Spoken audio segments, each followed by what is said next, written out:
Steve Moran here. We are at the Senior Living Executive Conference here in Nashville, Tennessee, and I am talking to Kelley Skarp.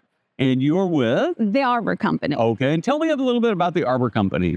Well, the Arbor Company is a senior living company. We operate roughly 50 communities, and we're mostly East Coast in location, but we also have communities in Texas and Chicago, getting us a little bit out of the East. And we've been operating for over 30 years, and our owners are intimately involved in the community's operations every day. And that's what I love about it, because I think it helps us have a great culture. Great. In your role? I'm the SVP of Sales Marketing. Perfect. Okay. So I've got this list of 5 questions. Well, it's really 6 questions. And then I'm going to have a bonus at the end for you, I think. So we'll see how that goes. It's my lucky day. These are all questions about leadership. And my first question is this. What's the most important leadership lesson you've learned?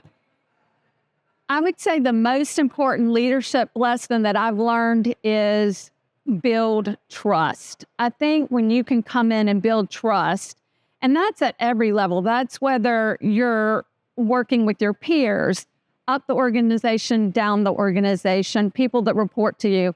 When you can establish trust, so much comes from that. Great collaboration, great insight into what's happening in the organization, how you can help improve the organization. And I think it keeps people from working in silos, because they get to know who you are and that you are who you say you are. You mean what you say, you do what you say you're going to do. So I think I've found what's helped me be successful is the ability to build trust. So do you have any specific techniques or things that you do to build trust? I think that learning how to do discovery in the senior living business has certainly helped me with that. Learn to ask a lot of great questions and learn to really listen to people and let people know that you're truly invested in them. Cool. I like that a lot. Okay, second question is this. What surprised you most about being a leader?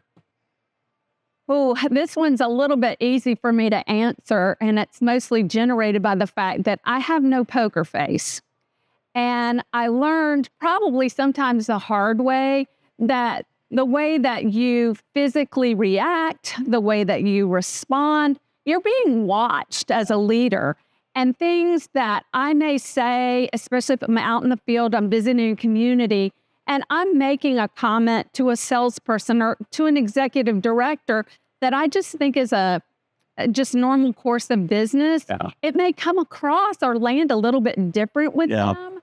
And I don't expect that, because I just see myself as part of the team, but they see me as somebody who has a title within the organization.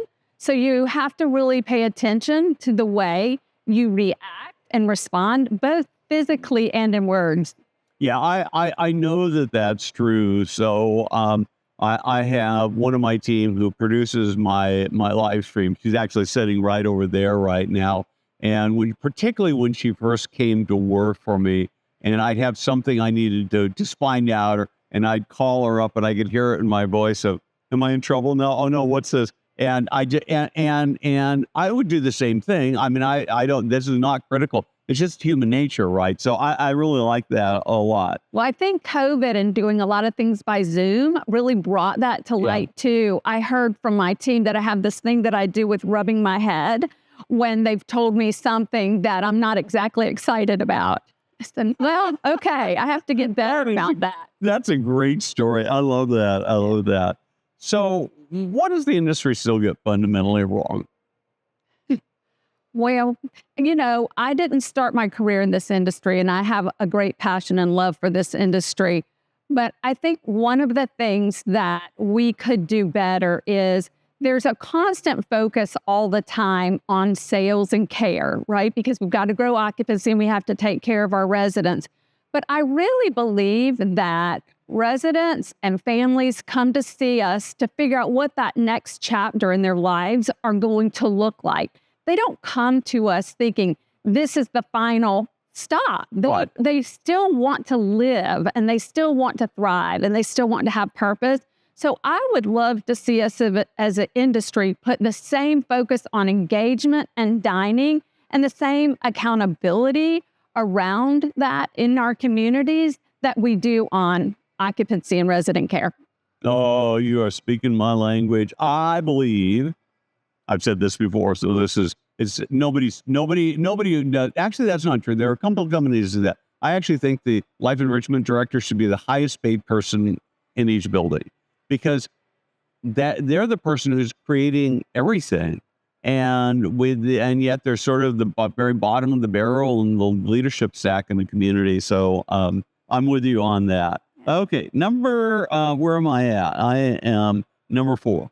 What's the biggest people challenge you're facing right now? Oh, it's sales talent, right? So I'm on the sales side of the business, and it's kind of a two-sided coin. It's retaining the great sales talent that you have, because when you have great sales talent, everybody else wants them, and they also are looking for their next opportunity to grow. And, that funnel of growth gets smaller the higher up you go in your career, so less spots open up. So being able to keep everybody engaged and feeling valued when they want a next step and there's not something open and available for them, through giving them, stretch assignments, and we have a mentor program. I think that's hard. And then, turnover, when a position does turnover, getting it backfilled, it's just really challenging. So how do you find, when you're hiring for an open position for a salesperson, how do you find somebody who's going to be successful? Do you have any tricks for that? Well, we do use a tool that we have folks take a survey, I'll call it that, to help us determine what some of their natural behaviors are. And I do find that that's really helpful. But, the best thing is when you can hire someone that someone else knows and that can speak to, even if they're from outside the industry, if they can verify that they can learn and they've got a right work ethic and they've got a right heart, then I think that's probably the best way to get someone. Okay, this next question is for fun. What animal best describes your leadership style? Okay, so that's interesting. I went through this class where they did personality typing and traits, and it was using animals, and I'm what they call an owl. But I would better describe me as a dog, partly because I like dogs, but very specifically, either like a border collie or some type of terrier. They're always hunting and they're herding, and they're very particular about what they want to happen and when. But at the same time, they're curious, they're adventurous. I'd like to think of them more like that than the wise old owl. I see. I like that. I'm a big dog person too, so that works fine for me. Last question is this. What's one thing that you believe about the industry that most people would disagree with? I hate to say this, but because there's probably a lot of people that'll pick this apart, but I really don't believe that we are heading into a time when the demand is going to outweigh the supply. And I say that because I've been in the industry a very long time, and I've seen cycles come and cycles go, and we adapt. And I think there's a lot of adapting that's going on. If you look at how home care is growing, you look how AI is interacting, you look at how technology is growing to support people to be able to stay in environments outside of the senior living space and still thrive. I also think that as senior living as an industry, I think we're going to look to be able to provide services and care outside of our walls. So I think we're gonna pivot, and it's gonna be okay. Yeah, I'm smiling so much when you're saying that, because you're my soulmate, because I think that the industry is, and clearly occupancy is as good as it's ever been, but I also do not think we're going to get to the point where every building is full and there are people, with exceptions, waiting in line. We certainly know there's some big companies out there that still have significant vacancies in them. So I absolutely agree. And I love this idea of being able to say we are an ecosystem to help older people in or out of the senior living community. So I like that. Okay, Good. so here's my last bonus question. It came to me earlier today. I was sitting talking to somebody. So one of my beliefs about senior living is that there are amazing stories that happen every day, and that we are terrible at we're terrible at collecting those stories.